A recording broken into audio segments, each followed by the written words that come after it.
So for those of you that don't know me, my name is Lina Acosta Sandaal. I'm the owner and founder of Stop Parenting Alone. And bottom line, I started Stop Parenting Alone after I became a parent 16 years ago. And basically because I understood that, parents need information that I was getting in my master's program. Because what I know and what, is that when you have the right information, you make the best decisions for your children. And what I also know is that a lot of the things that parents think is a problem is really just a normative developmental marker that you see as a problem because you don't have the information about development and how children grow both in their gross motor, fine motor, but most importantly in their social emotional development. Okay, so the whole point of Stop Parenting Alone is for me to give you the information so that then you can make the best decisions on your children. And that's the whole idea. And then if you have information, your parenting journey will get easier because you won't feel so crazy, you won't feel so lost, you won't feel so uncertain. Fear is only dealt with facts. So the more information you have, real information, not disinformation, the easier things get. So let me look at the poll and see. 100% of you have answered. So I have 100% of the information. So most of you have children 8 to 10. Nice. Of course you do, because it's school time. And that's why that's the #1 age group in today's talk. And then it's evenly distributed between 1-year-olds and 8-year-olds. But of course, those of you that have 8 to 10-year-olds are here today. Why? Because it's school. And there's nothing like school to trigger parents. So I'll share the results. So this is the way that this works.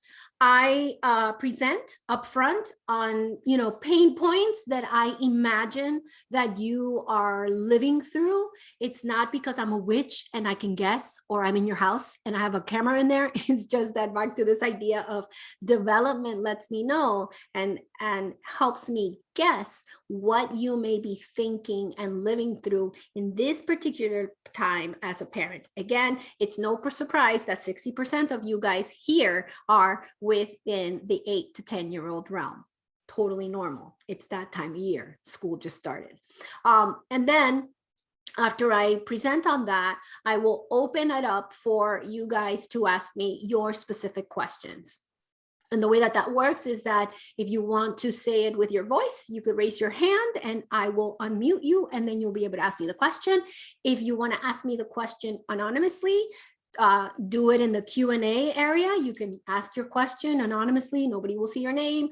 And you can ask me a question there. Or if you just want to write it in the chat because you're on your cell phone and you can't figure out raising a hand or finding the Q&A, go right ahead and put it in the chat. If you don't want anybody else to see your question, make sure to choose host as the person that you're asking the question for. So let's start right away.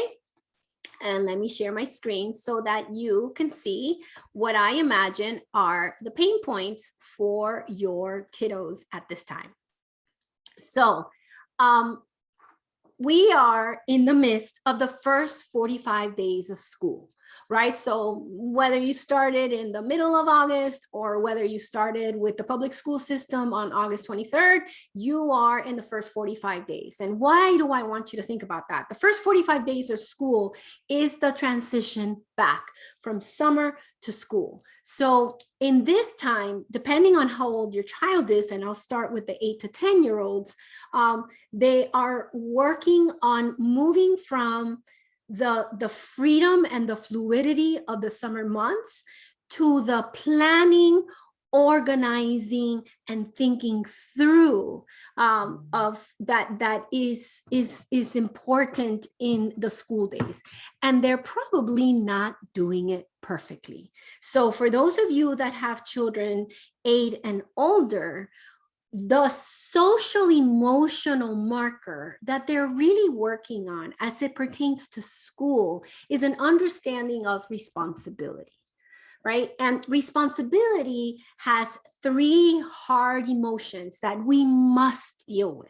Frustration, because I have to be responsible and I cannot do pleasure and I have to do my homework, or I have to be responsible and I have to learn this new task. I have to, even though tennis class is super fun, it gets hard. You know, that's why a school-age child will tell you that they don't want to go to tennis anymore. Will tell you that they don't want to go to the art class that they begged you for, because at some point the novelty weans off, and that's usually within 2 weeks, and then the hard work and the responsibility kicks in, right? So what that means is that you're helping your child manage the feelings of responsibility. Frustration is a feeling of responsibility. Disappointment is a feeling of responsibility, because sometimes we're responsible and we do our work, but it doesn't work out, so we get disappointed. So when, for the 8 to 10-year-old, when they're like, oh, that is 8-year-old, I am frustrated that I have to take this responsibility. If they're going, oh, and they're walking like this to go do their homework, leave them alone. That is what managing frustration looks like. Now, I know that there's a bunch of you. There's some of you that have 1-year-olds. There's some of you that have 6 to 7-year-olds. There's some of you that have 8-year-olds, right? Don't expect them to know how to plan, organize, or do responsibility. That's when you are their planners. You are their organizers. Now, those of you that have 8-year-olds, you're not their planners and their organizers. You are just reminding them, remember, what do we have to do? Remember, this is your responsibility. But anybody 7 and younger, okay, this is when we're going to do our homework. You are planning for them. They have no sense of time. So again, in these first 45 days, they're getting into the groove of doing that. So if these last 4 weeks of, that's, some of you have started school, whether you're at Westminster that started super early, or whether you're in a public school that was the last set of schools that started, or actually no, Cushman is the last set of schools that started, you've only been a month into the school year. So your task is not to do the homework and to think about math. Your task is to help them manage the frustration. Now, for those of you that have 1, 2, 3-year-olds, or the preschoolers, the toddlers, the infants, these first 45 days, you're probably having issues with sleep. You're probably having issues with potty. And you're probably having a little tiny person that's following you around everywhere. And this is because for the littles, in these 45 days, what they are managing is saying hello and goodbye, right? So and that's why they stay up, because they're stealing time with you, right? They call you in because, why is bedtime, it's sort of sad to me, because bedtime is a super intimate time for children. But bedtime is also the time when the parent is completely taxed and they just want the day to be done. Especially you guys that have children under 6. You want the day to be done and you want to be like out of that bedroom as quickly as possible. Well, it is important to know that, if your little person keeps wanting to hold your hand, or, and they just started school and all of a sudden they don't want you to leave the bedroom, it's because they're stealing a circle of connection. They're stealing a circle of love with you in the bedtime. Now, some sleep consultants will want to punch me in the face, but, the last place that I leave a child alone is the bedroom. I think that if you can just think that bedtime is also your mindful time, it's also your time to breathe, your time to kind of settle. If you get out of the idea that you have to get the hell out of that bedroom as quickly as possible, or else they'll never learn to be independent. No. You know where they learn to be independent? In the dinner table, doing their homework, saying hello and goodbye to you when they go to school. But that beautiful circle of connection of bedtime, that intimacy of bedtime, if you just settle in and tell yourself, this is my mindful moment. This is the moment in my day where I am burnt out, but this is when I'm going to breathe while I hold their hand. Don't lay with them if you don't want to sleep with them. sit next to them and hold their hand, right? But again, the littles in these 45 days, they're notice where they are stealing time to finish circles of connection with you. So, but Lina, I have to cook. But Lina, I have to like do all the things that, you know, that I have to do when I get home. Okay. When you're cooking, narrate what they're doing and what they're playing with, right? So you're cooking. Oh, you have a blue truck and the blue truck is blah, blah, blah, blah, and then just use color words, use number words, use feeling words with what they're doing. Or if they're right there next to you in the kitchen going,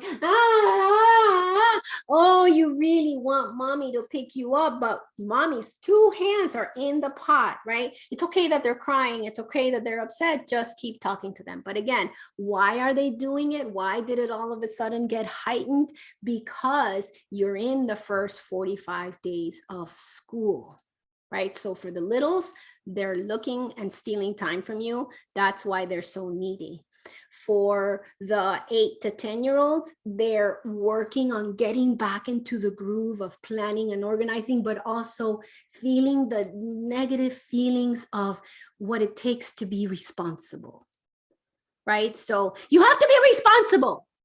How? You have to feel frustrated for a little while, so that then you could feel proud because you did it. And for the 5 to 8-year-old, what they're doing in these first 45 days, and they might be coming home so disrespectful and irritable, answering you like, yeah, whatever.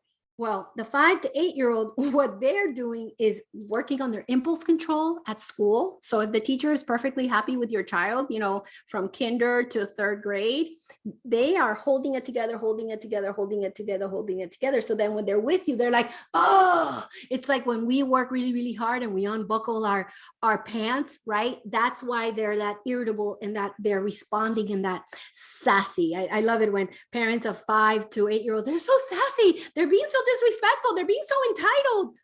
Yeah, they're doing that because at school in these 45 days, if there are no issues and the teacher's not complaining about your kid, they're holding their impulse control for dear life and they're letting loose at home. And they're feeling that irritability that we all feel. Those of you that are trying to get out of their bedroom as quickly as possible, you're super irritable because you're done. They're feeling that between 3 and 8. So what do I do with this little disrespectful, impulse control, sassy, school-age child? Breathe. When they answer back like, no, that's gross. Why did you give me black beans? Buddy, you're really disappointed. You've had a long day, but I can't let you talk to me with mean words. I know you have love and kindness in your heart. Why don't you try again? And you're going to have to say that and repeat and remind from kinder all the way to 3rd grade, every single time they give you a sassy response. If you say, that's disrespectful, do not talk to me that way, no lesson, just rejection from you. And now they're going to steal time with you later to make sure that you guys are okay. So every single time 5, 6, 7, 8-year-old is sassy, we stop, we look at them, we breathe, and we say, hey, I know you're really disappointed. I know that you always want me to make spinach, but today I made broccoli. But the way that you said that sounded really disrespectful. I know you have love and kindness in your heart. So try again, reset. And then your baby will do this. And if they don't say anything, that's okay. Because guess what, people? This is the international sign of guilt. So when a little person is doing this, please stop telling them to look in your eyes. Know that they're feeling guilty. Know that they got your lesson. And even if it looks like this, that's also the international sign of guilt for the leader type child. So when they do that, okay, I see that you know that you made a mistake. We're going to do it differently next time. And then drop it, because guess what? This moves me into pain point number 2. When we're in the midst of the new transition of school, As parents, we often forget the difference between a long-term solution and a short-term solution.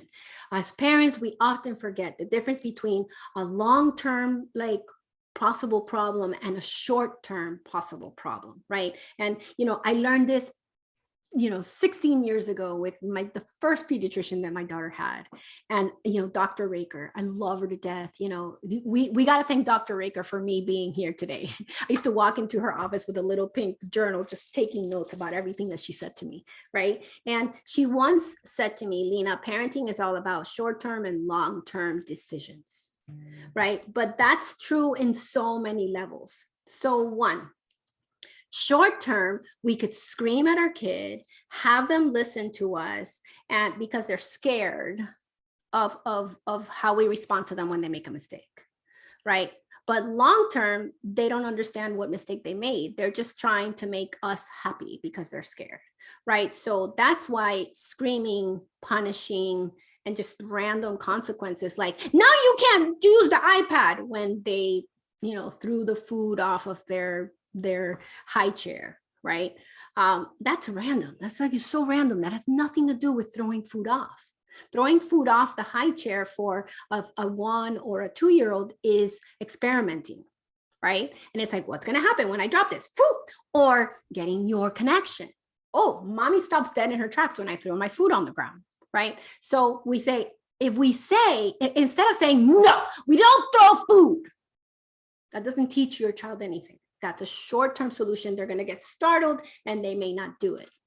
But a long-term, meaning that you're going to have to repeat and remind because you're putting in a value and you're putting in information, is to say, you're very curious. You wanted to see what it meant to throw food, but we don't throw food.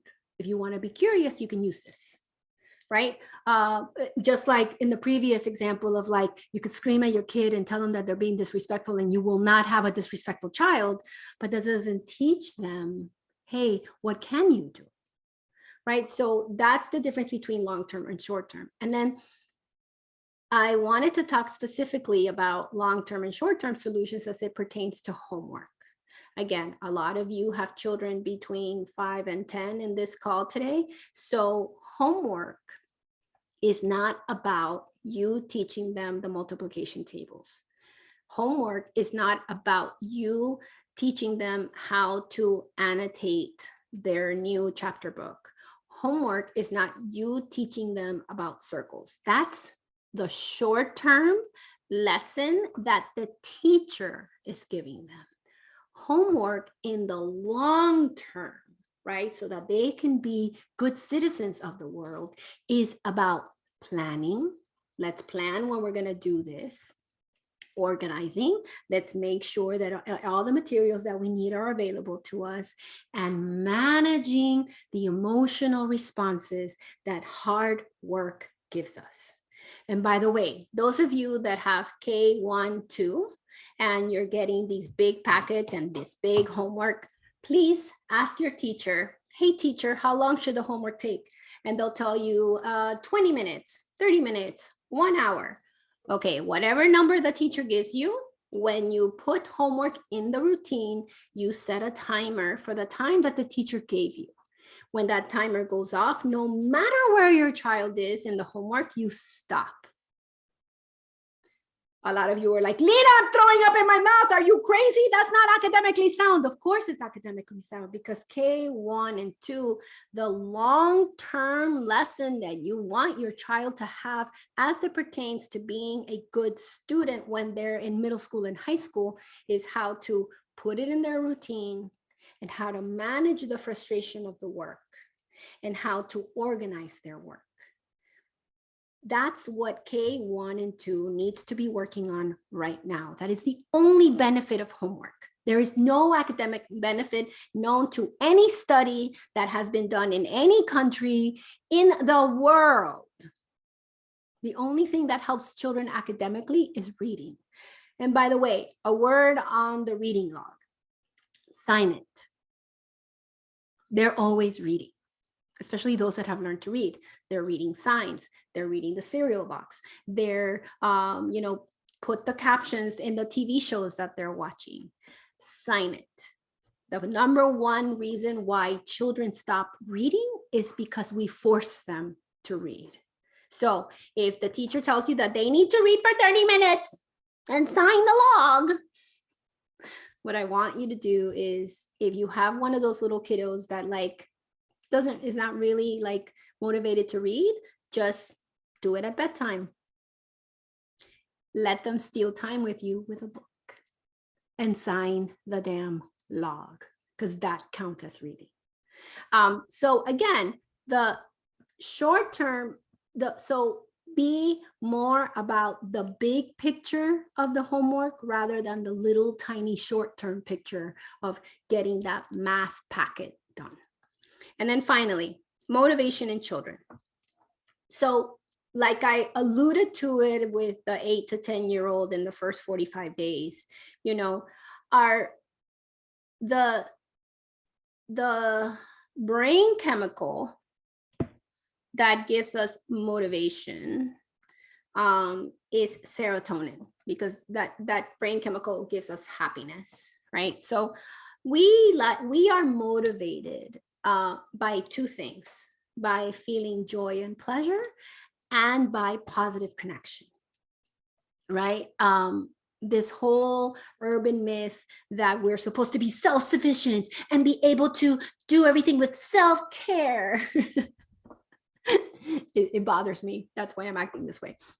It's a myth, right? Our brain works well in connection. Why? Because back in the day when we lived in caves and we had to protect ourselves from dangerous animals and other, you know, tribes, we had to be able to be in unity in a community, or else we would die. So, you know, evolutionary science has taught us that, you know, that aspect is still in our brain, you know, hence why your child is constantly, especially those of you that have children 7 and younger, is still pushing for those circles of connection. So when you're thinking about motivating a child either to read or to stick to, you know, an after school activity or stick to a task, you always have to think, does it give them pleasure and joy? And is there, you know, do they have a connection, a relationship, a friendship? You know, sometimes you guys tell me, oh, my child won't go to the after school thing because their friend isn't there. Yeah. And that's okay. That doesn't make your child weak. That makes your child smart. I'm going to have my circle of connection at this new activity that I'm worried about. Now, some kiddos, you know, they're gung-ho, super excited, super motivated to do something. And then somewhere between week 2, they're like, eh. So especially with the age groups that are here from 10 and younger, when they stop wanting to go, it's usually because they've hit a roadblock of, wow, this is getting hard, right? It's not just fun. So be mindful to say to them, oh, you're getting to the part where you're learning. You're getting to the part where you're learning the tennis. You're getting to the part where you're learning the guitar, where you're learning something brand new. And when we're learning something brand new, back to this idea of frustration, right? And then that is connection. You know, that is you saying to them, I get it. I love you. It's hard. Even when we're doing really, really amazing things, we feel a little bit like we lose motivation, because once it becomes a task, the pleasure and the joy kind of wanes down. And young children, 7 and younger, when the pleasure wanes down, when you've told them, but this is fun, they think that the thing that they're doing is broken. So that's my big spiel for this first half. So now I am opening it up for your questions. So remember, for me to answer your questions, you could put it in the Q&A, you can raise your hand and I'll unmute you, or you could put it in the chat. So I see the first question. So the first question says, my son, 5 years old, just got accepted into a new school that I applied last year. How do I help him transition to his new school? Is it a big deal to change him when he is now adapting? Okay, so it's going to be hard. You're kind of just resetting the first 45 days. So to transition him into the new school, one, you have to tell him the story of why, right? So you have to say to him, buddy, I know that you've been going to school ABC, but now you're going to go to school, XYZ. And the reason for it is because mama knows that, and then fill in the blank, that this school is going to do 1, 2, 3, 4, 5. But you're going to have some time to get used to the teachers and to get used to your friends, just like you did in this old school. And then you're done. Pretty much that's it. It's just narrating and giving him, why am I going from this place to this other place, and letting him know that his parents agree that this is the safest and the healthiest setting for him. And then look at your calendar, because you just restarted your 45 days. So expect some like delays in sleep, or some irritable, kind of like feeling states. But at the end, you're not terribly hurting him. It's just not like, it's just going to be uncomfortable for the next 45 days for you and for him. So that's about it. All right. So next question. What do you do with a son who just started high school and is acting out in class and being disruptive? Attempts to behave in humorous ways in order to get laughs of students around him. Teacher emailed me and said that he moved his seat to the front of the class and thinks he is acting out because he is not performing well in that particular class and wants peer approval by any means. What can I tell my 14-year-old son? Okay, so in the teen years, always start with questions and say to him, hey, buddy, read this email from your teacher. And then have your child read the email from a teacher. And then say, well, she thinks that you're having a hard time with the material. Is that true? How can I support you? If he says, no, she's just stupid and, she's like picky. Okay, but that's true. Sometimes we have to work with, so then now you get into the lesson of, buddy, sometimes we have to do the work and be around somebody that we don't really respect because they have authority. And unfortunately, this teacher has authority over you. Then question number 2. Well, in the email, she's saying that, you want your friends to really, really like you. And you know what? Of course you do. That makes total sense, buddy. But it sounds like, you have this fun, joking banter with your friends, and I'm perfectly okay with you doing that at lunchtime, but not in the classroom. So why do you think you're doing the banter? Is it true that the teacher is saying that it's because your social interactions are more important than the classroom? And then let him tell you. And then once you get his responses, and once you continue to be curious, and notice my tone. I'm not saying, listen, this is completely unacceptable. Like, help me understand, like, why are you like bantering with your friends? I mean, I know it's funny at lunchtime. Very different tone than going, buddy, I get it. Because guess what? The social world is super important to teenagers. And the fact that this teacher doesn't understand that, that's a little bit of a problem and a little bit of a thing with the teacher, right? But your tone is super important. Then the teen tells you, and then you go, okay, buddy, so let's come up with a plan. What do you think that you could do next time in the classroom? What do you think that you can, and then you're done.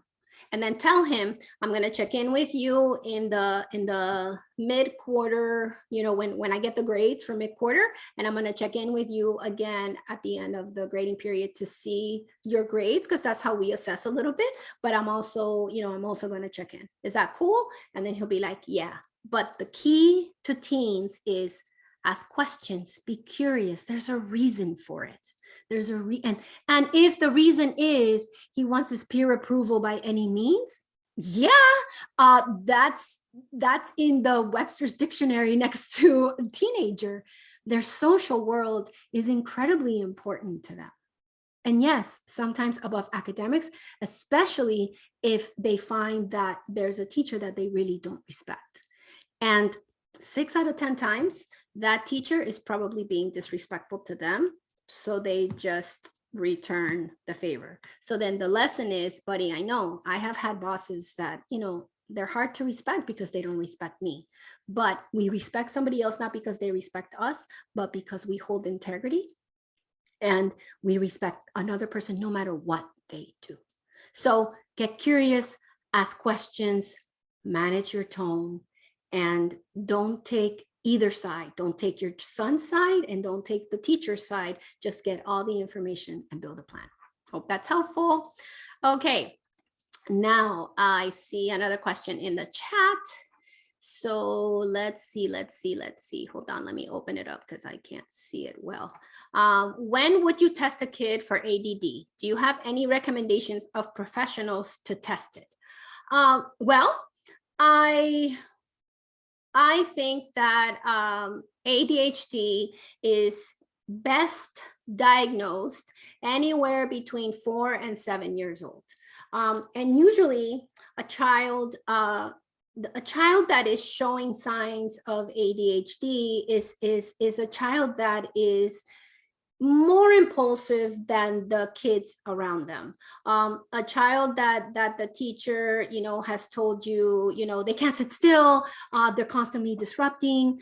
A child that, you know, their emotional kind of experience is kind of overwhelming them in a way that seems more like when they were 3 or 4 than in their actual age group. And again, I expect a child between the ages of 5 to 10 to explode and fall apart at least once a week. So, you know, if they're exploding, you know, 4 times a week, that's fine. But if they're exploding in the classroom and they're exploding constantly and everybody around you is like going, you know, this person just can't like really settle their energy and settle their body, then it is appropriate to have a good ADHD evaluation.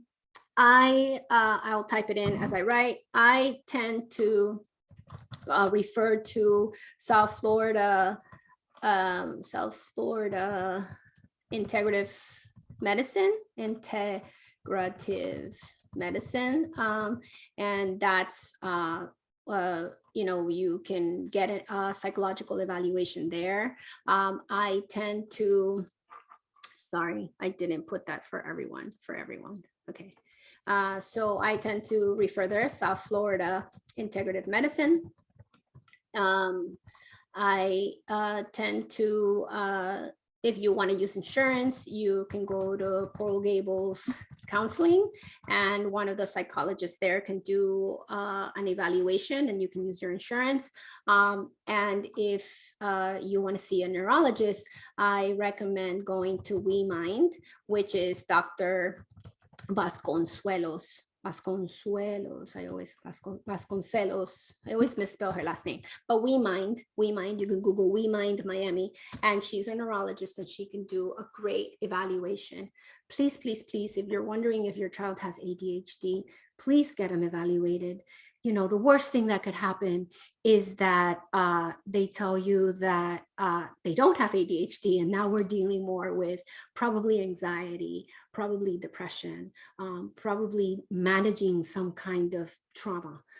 But if they tell you that he has ADHD, there's tons of interventions. There's tons of ways of getting assistance. There's schools that specialize in helping a child with ADHD. So if you're wondering, please go find out. And it's not a bad thing. It's just a different type of mind. Okay, and let's see.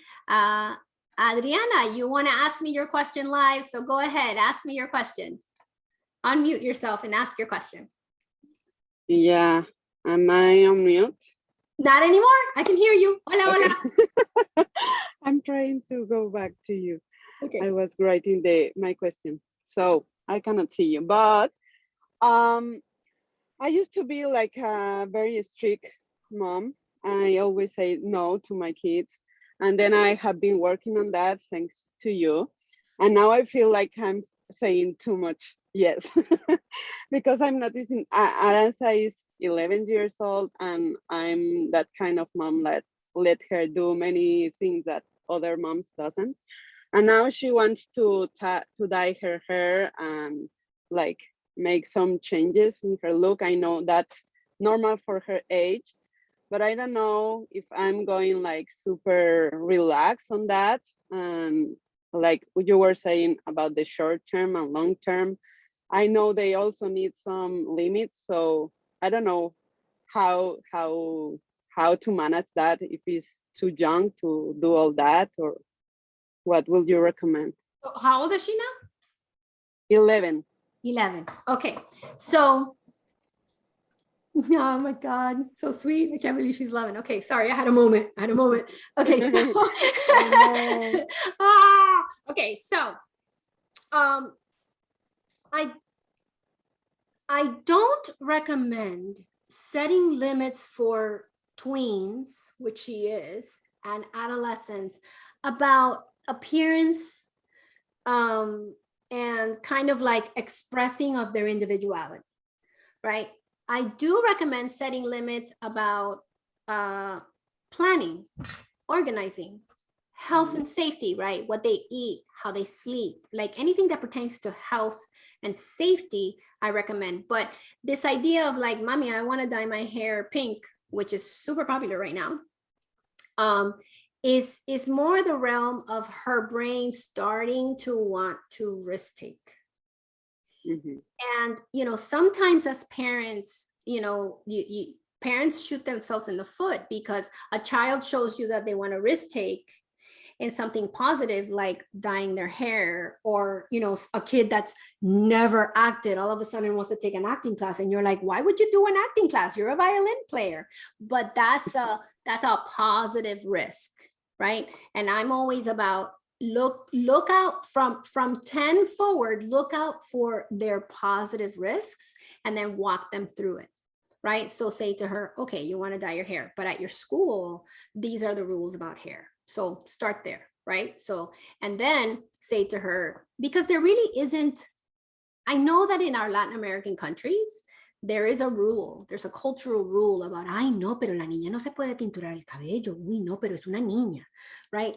And that's the other piece that you're bumping up against is raising her in the United States. Because in the United States, we don't really have those rules about makeup and hair color and you know, when do you color your nails? Because the United States is a little more individualistic, and in the United States, culturally, expression with nails, hair, clothing is accepted and is rewarded, because remember that in the United States, we're individualistic.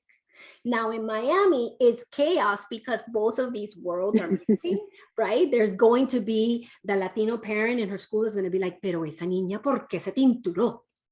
Right? But then now let's tell her that, you know, some people may judge her, right? Some people may judge her for the choice that she made. And is she going to be able to handle that if an adult judges her, right? So it's actually a beautiful opportunity to walk through, okay, I'd rather her have the positive risk than the stereotype risks of teenagers, right? Because what your daughter is also doing is like, one day she wakes up a little girl and she's still playing Barbies, and another day she wakes up trying to be a teenager. And what's hard of between 10, 11, and 12 is that they know that they're not little kids anymore, and they know that they're not teenagers anymore, so they're stuck somewhere in the middle. So help her make this decision, because the long-term lesson is, how do you walk through a decision that makes you look different? How do you walk through a decision that many people have an opinion about? And how do you walk through a decision that you may regret? Rather than, no, you're not the age yet to dye your hair. Is that helpful?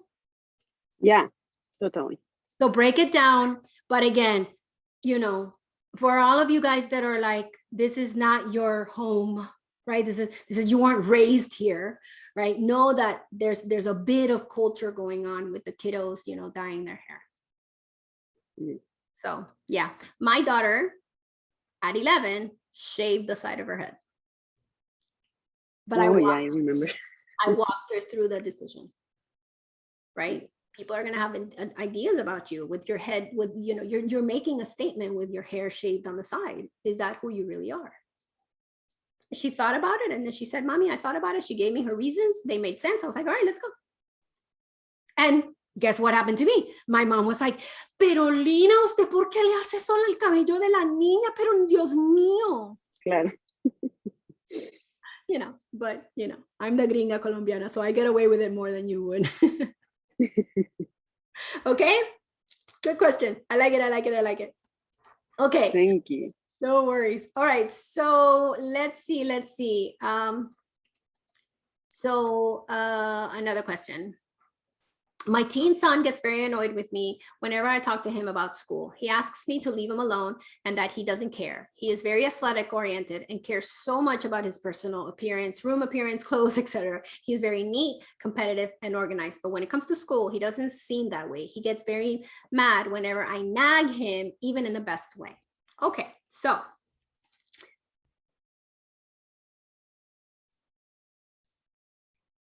be mindful of micro, like scooping in that there's only one place where your child can show success. If you have a child that's successful socially, that's successful in sports, right? And they're getting A's and B's in school, right? But they're kind of like, whatever, like that's not that big, that's not as important to me. Back off, right? Notice the skills that you want them, that you imagine that they're only going to learn at school. You know, to be good at sports, you have to persevere. You have to have responsibility. To be good in a social setting, you have to, have social skills, and you have to have communication skills, and you have to have, so if your child is being successful in those spaces, know that in the long term, when we get out of this little tiny blip of time, when he's 20, 30, 40, in the long term, those skills that he's practicing in his sports and those skills that he is practicing in his social settings are important. Right. So again, if he's getting A's and B's and none of the teachers are calling you, telling you this kid is a loser, leave him alone. Right. Maybe he's the guy that's going to get the real estate license. Maybe he's the guy that, is going to graduate from high school and, and he's going to like figure out what to do that is more like, maybe he's entrepreneurial. We don't know, but don't miss that he is practicing these other skills. And stay out of the school conversation until a grade drops, right? So unfortunately, if they want to go to college, most kids have to stick, if they want to go to a college like, a 4-year college, not Miami-Dade or, another, they kind of have to keep an A-B average, right? So maybe that's the rule. As long as you keep your AB average, I'll stay out of it. Especially, and then start being like, buddy, I saw how hard you worked at practice for how hard you worked, in your team. Wow, you were so kind. I heard from your coach that you were really in there. And please don't miss the values that you have taught him. Right? Values of honesty, values of integrity, values. So that's important. Now, you're saying he gets mostly C's. Okay, so that means that your grades are showing me that you may need extra help. So at that point, it's about calling his academic counselor and saying, hi, my child is, I'm going to reach out to your academic counselor to see if they can have a plan at school. And then asking the academic counselor, hey, what are things that he can do? And then tell him, this is the plan of action. I cannot leave you alone until you bring up your grade. But we're going to look at the grade in the midpoint and in the end of quarter. But also look at what he's doing well most of the time. Okay? And Not all kids go to college. I know whenever I say that, parents kind of throw up in their mouths, but that's truth as well. So let's see. Another question. My son is slow to warm. So observant, introverted, and he gets along with this whole class, but doesn't have any close friend. He doesn't want to invite anyone to the home. Is that okay? That's perfectly fine. So when we have a child that's kind of a little more observant, a little more slow to warm, a lot of the time they're doing their socializing at school and they protect home. They protect home because that social muscle that they're using and that they're practicing is really a lot of work. So sometimes when they don't want to have a play date in the home is because home is their sanctity. Home is the place where they kind of like decompress. So people that are more introverted, that need those spaces of calm, and kids that are more introverted and observant and quiet, they don't bring friends home only because it's work. Being social is work for them. It's not joy for them. And being calm and in their space and doing whatever in the world they want. So all you have to do is check in, ask questions.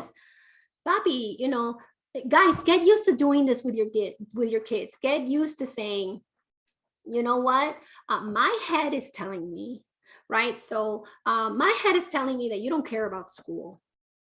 And my head is telling me that you're going to fail miserably. But help me understand, what's going on for you and what are your plans, right? So for the previous question, but with your 9-year-old, buddy, you know what my head is telling me is that you're super sad and that you can't figure out how to make friends, but is it that you just want kind of like time and space at home? So if you use that, my head is telling me, now your child knows that you're not criticizing them. Now your child knows that you're not judging them. Now your child knows that you're actually curious and you want to help. So, but it makes sense if you have an introverted, more observant, more slow to warm type person, those big groups and going to the mall and being like buddy is work. And that's why they may protect the home. All right, everybody. So thank you for coming out. I'm glad that you were able to benefit from this free Q&A. And I just wanted to tell you a little bit about how you can get more information from me, right? So if you love what I did and you want me to do it one-on-one just for you and your family, get a parenting consultation. It's a 1.5 hour consult. I listen to you, I listen to your questions, I get some history, and then you end up with the why of the behavior, the solution, and a plan. So that's something that I do. I also invite everyone to join online parenting support. Actually, for me, that's like the key. If you want to have me in your cell phone, just one Facebook question away, or one Tuesday at 1 o'clock, which I do this every Tuesday at 1 o'clock with the online parenting support subscription. I invite you to join. I would say that, for $49.95, having me in your pocket when you think that something is terribly wrong with your child, it's a nice benefit, and it's an inexpensive way to get some answers from a professional. And finally, I am not stingy with information. Please, please, please, please do the social media, follow along, and these are the handles. So again, thanks for joining today, and I'll see you the next time I do a free Q&A. This is the last one for 2021, but there will be more in the future in 2022. All right, everybody. Bye.